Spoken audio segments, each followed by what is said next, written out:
আসসালামু আলাইকুম। আজকে শুক্রবার, সবাইকে ধন্যবাদ। আসলে আজকে শুক্রবার আমাদের কাছে খুবই আনন্দিত লাগে।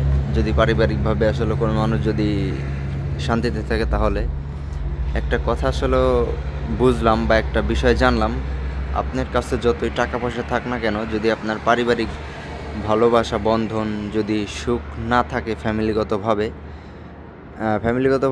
বোঝাইতে চাইতেছি আমি মা বাবা ভাই বোন, এরপরে নিজের পরিবার, ছেলে মেয়ে, আত্মীয় স্বজন যারা আছে, যদি আপনার সবার সাথে যদি বন্ধনটা ভালো না থাকে, তাহলে কখনোই আপনি সুখী হতে পারবেন না, আর সেই সুখটা কখনো অনুভূতি করতেও পারবেন না।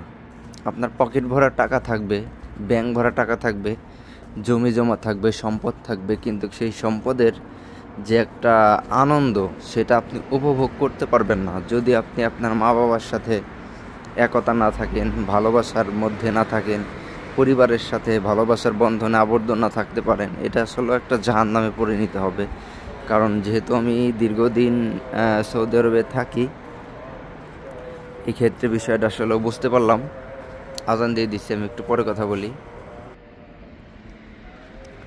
তা যাই হোক, কথাগুলো বললাম নিজের ব্যক্তিগত জীবনের স্মৃতি থেকে। কারণ অনেক সময় দেখা যায় যে পারিবারিকভাবে কোনো মতে যদি শান্তিতে না থাকি, তাহলে আসলে বিদেশের যে এমনিতেই কষ্ট, দ্বিগুণ বেশি কষ্টটা আসলে বেড়ে যায়। এর বাস্তব অভিজ্ঞতা থেকে আমি বলছি। এই যে দেখেন, এখন শুক্রবার প্রায় 11:10 বাজে, তারপরও কিন্তু পেট্রোল পাম্পে লোকে কাজ করতেছে। তা যারাই আসলে ওই ধরনের কাজে আসতে চান, এটা আসলে আমি আপনাদেরকে বলবো যে এই কাজে কখন আসবেন। এই যে দেখেন, বৈশা এখানে কাজ করতেছে। আজকে শুক্রবার, একটু পরে আজান দিয়ে দিবে। আজান অলরেডি দিয়ে দিচ্ছে, একটু পরে নামাজে দাঁড়াবে মানুষ। 11:30টার দিক অলরেডি নামাজ শুরু হয়ে যাবে। আর এখন বাজে 11:10। তার ডিউটির পোশাক পরে এখনও কিন্তু সে কাজ করতেছে। কি বলবো, আসলে কিছু বলার ভাষা নাই। এটাও একটা মানুষ, আমিও একটা মানুষ। অন্য যারা অফিসে আদালতে কাজ করে তারাও এক ধরনের, কি বলবো, এটারে মানুষ বলা যাবে না, মাফ করবেন। তো যাই হোক, আমার কাছে খুবই খারাপ লাগে বিদেশি মানুষের কষ্ট দেখার পরে। কারণ আমি এই কষ্টটা করে আসছি। এভারেজে প্রায়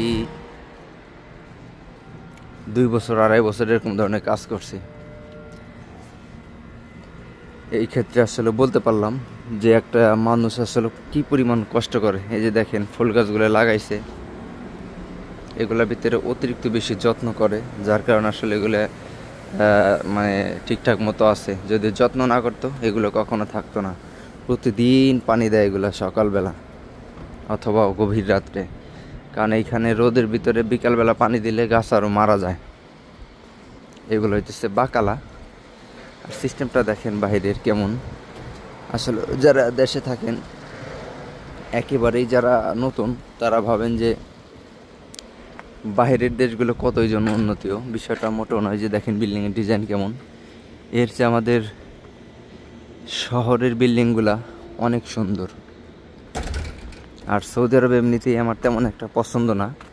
এই দেশে আসার প্রধান কারণ হইতেছে মক্কা মদিনায় সফর করা বা উমরা হজ করার একটা খুবই ইচ্ছা ছিল। আর সত্য কথা বলতে কি, আমার বিদেশে আসার গল্পটা একদম হঠাৎ করে। আমি 3 মাস আগেও জানতাম না যে আমি বিদেশ চলে আসব। হুট করে আসলে মনে হইলো যে বিদেশ যাব। কারণ যেহেতু আমার মামায় বিদেশে আছে, যার কারণে হুট করে বলার সাথে আমি বলছি, মামা আমার বিদেশে নিয়েন। ও মা, হঠাৎ করে 15 দিন পরে শুনি যে তোর বিষয় রেডি, তুই রেডি হ। আমাকে কি কন? এরপরে দেখতে দেখতে 1 মাসের ভিতরে আমার সব কিছু কমপ্লিট। রানিং দোকান, মোটর সাইকেল, এটা সেটা বুঝে নিতে। একটা গ্রামের স্বাভাবিক ছেলেদের কত ধরনের আইটেম থাকে। জমি জমা, চাষবাস করা।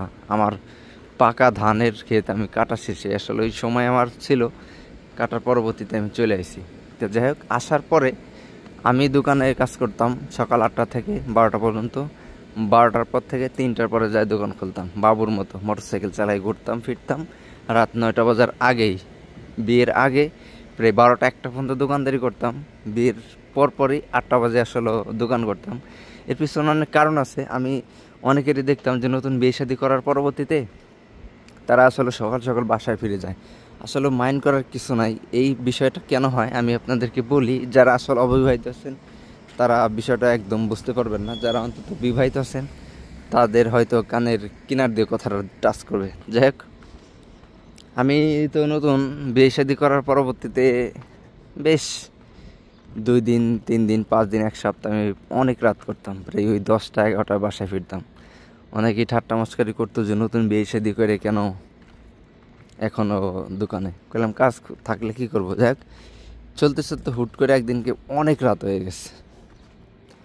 অনেক রাত হয়ে যাওয়ার পরে এই তো শুরু হয়ে গেল বাসা, হ্যাঁ তুমি এত রাত পর্যন্ত কে লেগে দোকান করো, এই সেই, মানে তার মুডই অন্য রকমের। যাই হোক, পারিবারিক বিষয়টা একটু বললাম, মাইন্ড করার কিছু নাই। যেটা আসলে সত্যিকার গল্প সেটাই বললাম। যাই হোক, এর পরবর্তী থেকে বুঝতে পারলাম যে আসলে অতিরিক্ত রাত করে দোকান ফেরা যাবে না। তারপর থেকে কমাইতে কমাইতে কমাইতে 8টা বাজার সাথেই দোকান বন্ধ।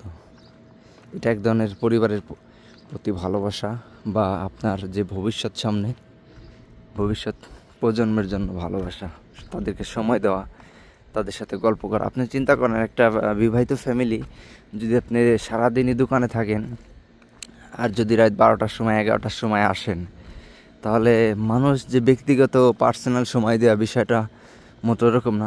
আপনার পরিবারের সময় দিতে হবে, কথা বলতে হবে, বিভিন্ন রকমের বিষয় নিয়ে করতে হবে। যাই হোক, এগুলা বলে এখন লাভ নাই। তা আসলে এই কথাগুলো বললাম কেন জানি আমি নিজেও জানি না, বলে দিলাম বলতে বলতে আস্তে আস্তে।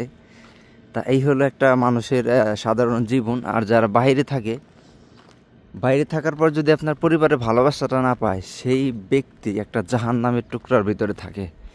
একতে কাজের প্রেশার, দ্বিতীয়তে মন মানসিকতা ভালো থাকে না, তৃতীয়তে পারিবারিক ঝামেলা। আমার যে হয় না বিষয়টা একেবারে এরকম না। আমার মনে হয় আমাকে রুমের ভিতরে যদি 14-15 জন লোক থাকে, আমার কাছে মনে হয় আর কি যে সব থেকে বেশি ঝগড়া আমার সাথে আমার পরিবারের হয়। কারণ আমার কাছে মনে হয় সবাই ভালো আছে। আমি জানি না আসলে সবার পরিস্থিতি কেমন, আর আমার ওই দিকে তাকানোর কোনো অভ্যাস নাই। আলহামদুলিল্লাহ, আমি এমন একটা মানুষ, আমার সামনে যদি কেউ মানে তার ব্যক্তিগত পার্সোনাল বিষয় নিয়ে কখনো একবার খোলামেলা আলোচনা করে, ওইগুলো শুনতে আমার ভালো লাগে না, বা কোনো ব্যক্তির কথা আমার শুনতে ভালো লাগে না। আবার আমি এমন একটা মানুষ যে আমার ব্যক্তিগত কথা আমি কোনোদিনও রুমের বাইরে যায় কথা বলতাম না বা বলিও না। নতুন কালে আসার পরে বা নতুন সময় আসার পরে একটু একটু চুপিসারে লজ্জা করতে তাই। যাই হোক, তাই আমি সবাইকে অনুরোধ করব, অন্তত যারা বিবাহিত আছেন বা যারা অবিবাহিত আছেন, ছেলেই আছেন আর মেয়ে আছেন, যেই থাকেন না কেন, কখনোই পারিবারিক বিষয় নিয়ে ঝগড়া বাড়াবেন না। যতটা সম্ভব কমায় রাখার চেষ্টা করবেন। তারপরও আসলে কথাটা বলা যায়, বাস্তবে বিষয়টা ওরকম মানা যায় না। কারণ পুরুষ মানুষ তো হুট করে একটা বিষয় শুনলেই মাথার সেন্স খারাপ হয়ে যায়। আমার পরিবার যতটা বিহেভ আমার সাথে করছে, যদি আমার পরিবার ছাড়া, মা ছাড়া, বাপ ছাড়া, আর আমার বড় ভাই ছাড়া, ছোট বোন ছাড়া, এই পরিবারতান্ত্রিক বাদে যদি অন্য কেউ আমার সাথে এরকম করতো, আমার মনে হয় এতদিন 2-4 মানে ক্লোজ করে ফেলাইতাম। এমন অবস্থা হয়ে যায় মাঝে মধ্যে। তো যখন পরিবারের সাথে লাগে তখন আপনার মাটির দিকে চাইতে হবে, ধৈর্য ধরতে হবে, বোঝাইতে হবে, নিজে বুঝতে হবে। এটা আসলে একটা ফ্যামিলি, আর এই দায়িত্ব পুরুষের কাঁধে আল্লাহ তাআলা তুলে দিছেন। চিন্তা করেন, সন্তান রয়েছে দেশে, মা রয়েছে দেশে, ওয়াইফ রয়েছে দেশে, আমি এখানে মানে একদম এতিমের মতো পড়ে আছি। কেন পড়ে আছি? কারণ আল্লাহ তাআলা এই দায়িত্ব আমার কাঁধে তুলে দিছে। এদেরকে যে ভরণ পোষণের যে একটা প্রেশার, এটা আমার কাঁধে তুলে দিছে যেন তারা ভালো থাকতে পারে। কিন্তু এই জিনিসটাই ফ্যামিলিকে আসলে কখনো বোঝাইতে পারলাম না, যে আমি তো তোমাদের জন্য এখানে এসে এতটা কষ্ট করতেছি। না, তাদের কথা উল্টা। তারা নাকি বলে আমি আমার জীবন করার জন্য এখানে আসছি, আমি আমার ব্যক্তি স্বাধীনতার জন্য আসছি, আমি আমার ভালোর জন্য আসছি। অথচ আমার ভালো যে তাদেরকে ঘিরে, এই বিষয়টাই তাদেরকে বোঝাইতে পারি না। তা যাই হোক, ভিডিওটা অনেক লম্বা হয়ে গেছে। এখন আসলে মসজিদে চলে আসলাম। ওই যে আজকে শুক্রবার, জুম্মার নামাজ পড়বো। আমাদের এখানে জুম্মার নামাজ 11টার দিকে আজান দিয়ে দেয়। এর পরবর্তীতে 12টা বাজার আগ দিয়ে কিন্তু খুতবা শুরু হয়, 12টা 10-15-তে জামাত শুরু হয়ে যায়। তাই অনেকে বলতে চাইছিলেন যে সৌদি আরবে মসজিদের সামনে দোকানদারি করা কতটুকু নিরাপত্তা। আমি বলবো যে ভাই এটা একেবারেই অনিরাপদ একটা জায়গা, কারণ বলদিয়ায় পুলিশে বা অন্যান্য আইনশৃঙ্খলা লোক যে কোনো মুহূর্তে আপনাকে এটা মানে আপনার ব্যবসাটা ধ্বংস করে দিতে পারে বা আপনাকে ধরে সরাসরি দেশে পাঠিয়ে দিতে পারে। আর এইগুলো অবস্থায় ধরলে বেশিরভাগই সফরে পাঠিয়ে দেয় বা দেশে পাঠিয়ে দেয়, পরবর্তীতে আর আসা যায় না। তা এখন আসলে পুরোপুরি টাইমটা হয় নাই, যার কারণে এখানে লোকজন নাই, এখন অনেকটাই ফাঁকা। কারণ আমি প্রায় আধা ঘন্টা 40 মিনিট আগে চলে আসছি। এই যে আর এই যে দেখেন দোকান, এগুলো আসলে আপাতত এখন বন্ধ করে রাখছে, পরবর্তীতে এগুলো আবার ওপেন করবে, কারণ হয়তো এখন নামাজের সময়, যেই কারণে।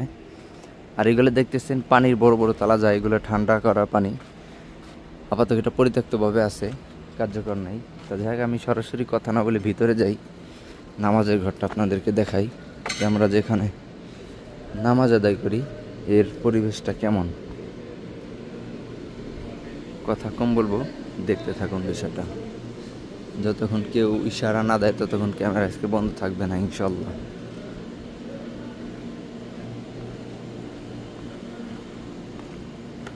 পুজো করে এসেছি একটু আগেই গোসলের সময়, জানি না কেউ কিছু বলে কিনা, আগে পানি খাবো। মাশাআল্লাহ,